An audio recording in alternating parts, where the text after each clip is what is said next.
The morning rain came down in hard, slanting sheets that turned the air gray and heavy. The base looked different under that kind of weather, edges blurred, metal muted, the world reduced to the sound of water on steel. Private Elena Cross adjusted her cap and stepped out of the administrative wing, boots splashing through shallow puddles that mirrored the gray sky. She had papers to deliver to command, simple inventory reports that no one would remember by the end of the day. That was the kind of work she liked. Quiet, precise, unnoticed. But Fort Winslow had a way of noticing people who didn't bend. The barracks were loud even at dawn. Voices carried through the narrow halls, curses and laughter mixing with the faint smell of disinfectant and damp uniforms. Elena kept her eyes down, her steps measured.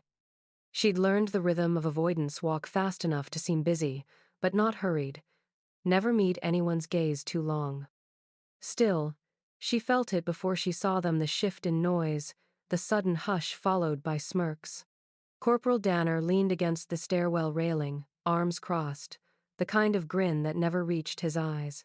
Beside him were two others from his unit, men who always seemed to orbit him like smaller, meaner planets. They'd been waiting. "Well, if it isn't the report writer," Danner said, his tone dripping with mock civility. "Didn't think we'd see you walking around after the little story you filed." Elena stopped at the bottom of the stairs.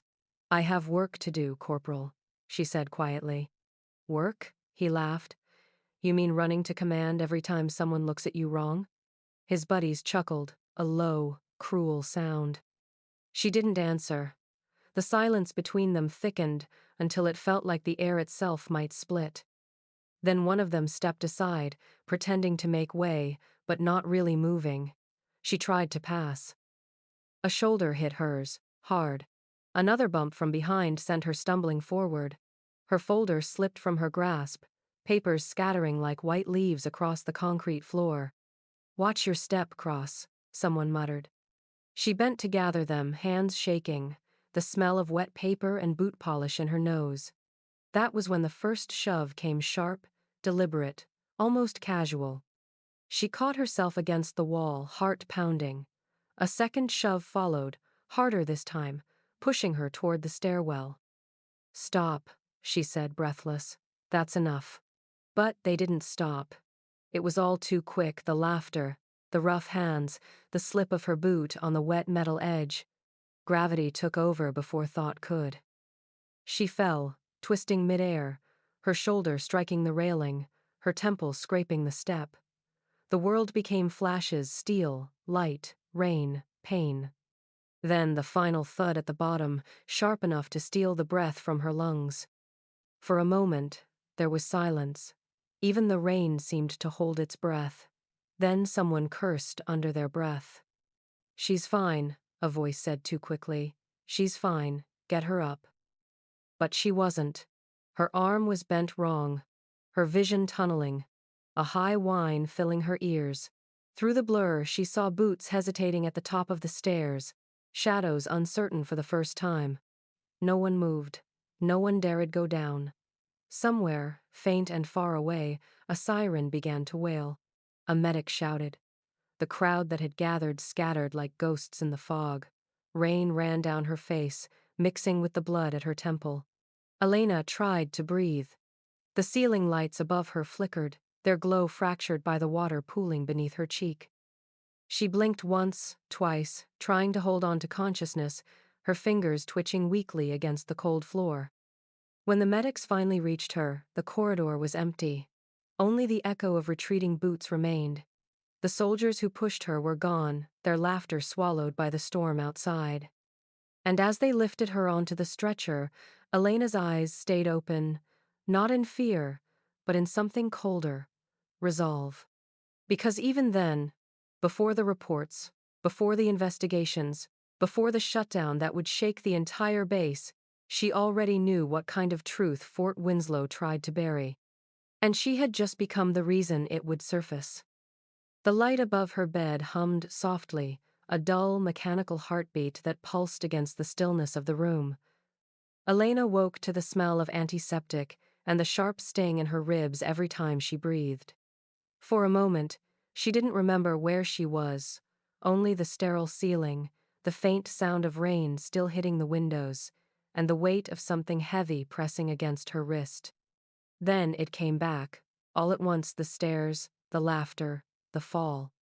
Her pulse quickened, but she didn't move. She just lay there, counting the seconds until her breathing steadied again. A nurse entered quietly, clipboard in hand, eyes avoiding hers. "You're lucky," she said flatly, checking the 4 line. 2 cracked ribs, fractured wrist, concussion, could have been worse. Her voice was practiced, detached, the kind used for paperwork, not people. "What happened?" Elena asked. The nurse hesitated, flipping through the chart. "Says you slipped. Stairwell near the North Barracks. Rain makes it slick." Elena stared at her. "Is that what they wrote?" "That's what the report says," the nurse replied, and left before Elena could ask anything else. Hours passed. Officers came and went, brief, polite visits, all following the same script. They asked how she was feeling, if she remembered what happened, if she was sure it wasn't an accident. She gave them nothing. Not yet. Each time, she saw it in their eyes. Discomfort, calculation, relief when she didn't push. By the 3rd day, the painkillers dulled her body, but not her mind. A young medic, barely 20, paused at her bedside longer than most. He adjusted her bandages and whispered, "Ma'am, I saw the bruises on your back. Slipping doesn't do that." His voice trembled like he already regretted saying it. Before she could respond, his superior called him away, and he left without looking back. That was when she knew she wasn't imagining it, someone else had seen the truth. When she was discharged from the infirmary a week later, she walked slower, careful with every step. But her eyes were sharper now. Around her, the atmosphere had shifted. Conversations stopped when she entered a room. Some soldiers wouldn't meet her gaze. Others did, and held it for a moment too long, their expressions caught between guilt and fear. The official report reached her desk that same afternoon. Incident, accidental fall, no misconduct observed. A clean sentence, too clean. The surveillance log for that day had a 6-minute gap, just long enough for a fall, a cover-up, and silence to settle. That night, she sat alone in her quarters, a small desk lamp flickering beside her. The pain in her ribs made it hard to breathe, but she ignored it. She opened her notebook, the same one she'd used for inventory reports, and began to write. Not like a soldier filling out a form, but like someone documenting a wound no one else could see. Names, times, phrases, Danner. Watch your step. Missing footage. Nurse avoided eye contact. She recorded it all. Every piece, however small, because she knew patterns revealed themselves over time. She'd learned that in logistics, everything connects if you trace it long enough. 2 days later, she was summoned to the command office. Major Hendricks, the base investigator, looked at her with the kind of polite fatigue that came from dealing with nuisance cases. He leaned back in his chair. "Private Cross, I've reviewed the statements. It appears there was no deliberate harm. You may want to let this go for your own sake. These things can complicate your future here." Her wrist throbbed under the cast. "Is that a warning, sir?" He smiled without warmth. "It's advice." When she left his office, the sky was clear for the first time in days. The rain had stopped, but the air still smelled of it, fresh, deceptive. She walked past the stairwell where it happened. The janitors had cleaned it spotless. Not a drop of blood, not a single scuff mark left, like it had never happened. That night, she locked her door and pulled out the notebook again. Her handwriting was slow, deliberate, each line a quiet act of rebellion. Under the last entry, she wrote one more sentence. Asterisk. They think silence protects them. Asterisk. Then she turned the page and started a new list: officers who'd visited, who had copies of the report, who controlled the security logs. The clock ticked softly in the corner as she worked, and for the first time since the fall, the fear receded. Because fear was only useful when you didn't know what to do with it. Elena Cross knew exactly what to do. It began with a rumor, faint, uncertain, passed in low voices between mess hall tables and maintenance corridors. A memo had surfaced. No one knew where it came from or how it got out, only that it carried proof, real proof, photographs, recordings, testimonies that could burn reputations to the ground. By the time the sun rose over Fort Winslow, the rumor had grown teeth.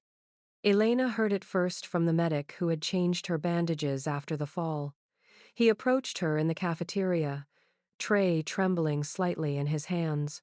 "They're saying Command's got something," he whispered. "Files, audio, maybe even footage. The brass are panicking." He looked around before lowering his voice further. Whoever leaked it, they knew exactly what to send. Elena didn't respond. She kept her eyes on her coffee, black and untouched, the steam curling upward like smoke from a slow-burning fire. She hadn't sent anything. She hadn't even spoken since her meeting with Major Hendricks. But deep down, she knew information like that didn't just appear. Someone inside the chain had decided to do what she couldn't. By noon, unmarked vehicles rolled through the gates. Men and women in plain clothes stepped out, their expressions neutral, movements clipped and efficient. Officially, they were there for a routine inspection. Unofficially, everyone understood what that meant. Offices were locked, desks were searched. Commanders whispered behind closed doors while enlisted personnel stood outside pretending not to notice. The mood of the base shifted like a storm front. The laughter that once followed Elena down hallways was gone, replaced by sidelong glances and unfinished sentences. Even Danner and his friends, the ones who'd pushed her, moved differently, now tight-lipped, restless, avoiding one another like men trapped in the same sinking ship. Elena kept to her work in logistics, sorting supply manifests with her dominant hand while the other remained stiff in its cast. She said little, listened much. She noticed who lingered near the comms room, who suddenly avoided the mess, who began deleting files under the guise of storage maintenance. And every so often, she saw something in their faces, not guilt. Exactly, but fear of being seen without the shield of silence that had always protected them. 3 days into the inspection, an officer from the investigative unit stopped by her desk. He introduced himself only as Captain Reeves. "Private Cross," he said, glancing at her wrist. "You've had a rough month." "Yes, sir." "You wouldn't happen to know anything about the recent leaks?" His tone was casual, almost kind. "No, sir." He studied her for a long moment, then smiled faintly. "Didn't think so." He left without another word, but his expression carried something like respect. Or maybe recognition. By the end of the week, the first arrest happened quietly at dawn. A sergeant was led out of the barracks, head down, flanked by MPs. Someone had found messages boasts about what happened to Elena, jokes sent the night of her fall. It was enough to start a cascade. One by one, others were pulled in for questioning. Danner was next. When they came for him, he didn't fight. He just looked, tired, like he'd known this was coming all along. The rest of the base tried to carry on as usual, but there was no normal anymore. Instructors canceled drills. Briefings ran in tense silence. Even the cafeteria felt colder. The air itself seemed charged. Every conversation weighted with suspicion. Late one evening, Elena returned to her quarters to find an envelope slipped under her door. No name, no insignia. Inside was a single printed page, a copy of the memo. She sat on her bunk, heart pounding as she read. The contents were exact: testimony from multiple witnesses, photographs of her injuries taken in the infirmary, audio recordings of the soldiers laughing about what they'd done, and at the top, the timestamp. It had been sent the morning after her meeting with Major Hendricks. Someone had been watching. Someone inside the same system that tried to silence her had decided to break rank.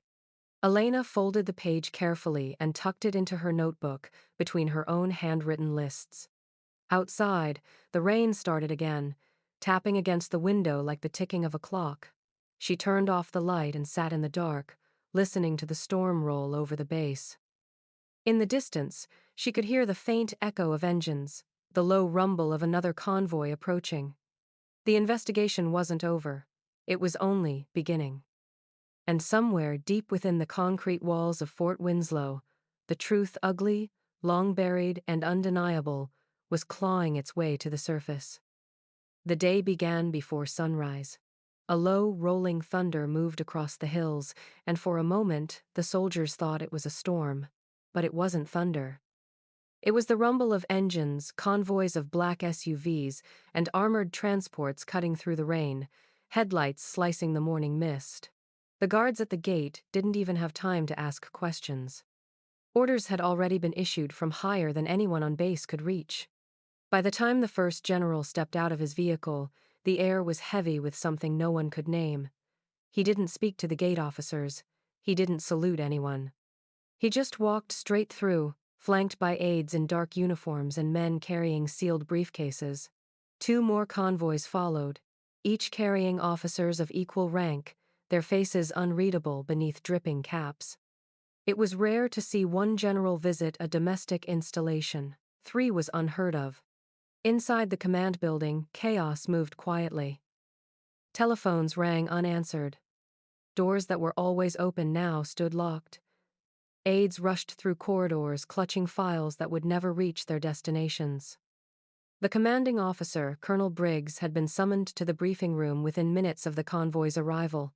Witnesses said he came out pale, silent, and without his sidearm. A minute later, his nameplate was removed from his office door.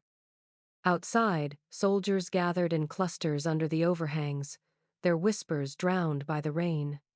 "They're shutting us down," someone murmured. Another shook his head. "No way, it's just an audit." But even the ones trying to sound confident couldn't ignore the sight of the investigators hauling boxes out of administration hard drives, binders, sealed evidence bags. This wasn't an audit, it was a purge. Elena Cross stood by the supply hangar, her posture straight despite the ache in her ribs that hadn't fully healed. She watched the procession unfold, the black vehicles, the MPs stationed at every entrance, the quiet efficiency of people who came not to question but to end things. She hadn't been told anything official, but she didn't need to be. This was the end of Fort Winslow as it had been. By mid-morning, names began echoing through the intercom calls to report to the central office for questioning. Among them were Danner and the 2 soldiers who had stood beside him that day in the stairwell. They walked out of the barracks under escort, wrists cuffed, heads lowered. The men surrounding them weren't from their own unit. They were federal investigators in plain uniforms, eyes cold and focused. Cameras flashed as the convoy doors shut behind them. No one spoke to Elena, but everyone looked at her. Some with guilt, some with disbelief, some with something like respect. She didn't return their stares. She just kept watching as one office after another was sealed, the familiar hum of the base fading into an eerie stillness. The mess hall was closed.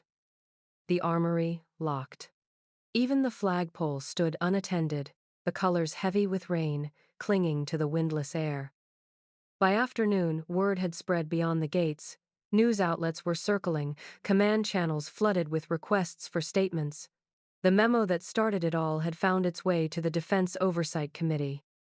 What had begun as a whispered story about a private pushed down a flight of stairs was now an official inquiry into systemic abuse, falsified reports, and a culture of intimidation that had rotted from the inside out.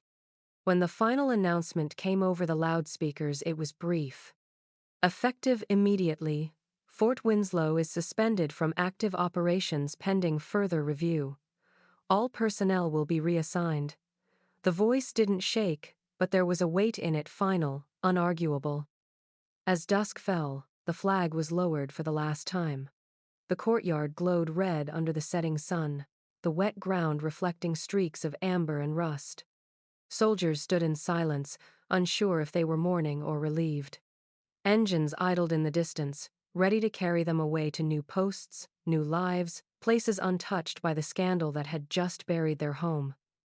Elena stood alone near the courtyard's edge. Her cast was gone now, but the faint line across her wrist remained a small, permanent scar. She watched as the final convoy left the gates, taillights fading into the horizon. The base that once broke her was gone. Not through revenge, not through violence, but through the slow, unstoppable force of truth. Wind rippled through her uniform, carrying the faint scent of rain and diesel. She closed her eyes for a moment, breathing it in. Around her, the silence felt different now, not oppressive, but clean, like something had been lifted. When she opened her eyes again, the flag was gone, and the courtyard was empty. Only the sound of the rain remained, steady and unhurried. Because sometimes justice doesn't knock. Sometimes it walks through the gates without a word, takes everything rotten apart, and leaves behind nothing but silence.